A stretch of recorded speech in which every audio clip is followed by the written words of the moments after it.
السلام عليكم، اهلا وسهلا بكم. يا رب تكونوا بخير. النهارده عملت لكم فطاير الطاسه بالجبنه القريش والموزاريلا والشيدر والرومي.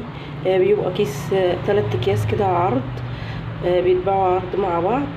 فانا خدت منهم شويه من كل نوع على قطعه جبنه قريش، وجبت جلاش. الجلاش دي كان عندي في الفريزر، كان هيبوظ وانا قلت اعمله فطاير في الطاسه، وعملته في الطاسه الألمونيا كمان. طلع بالشكل ده اهو. اتمنى الفيديو يعجبكم بالشكل الجميل ده اهو.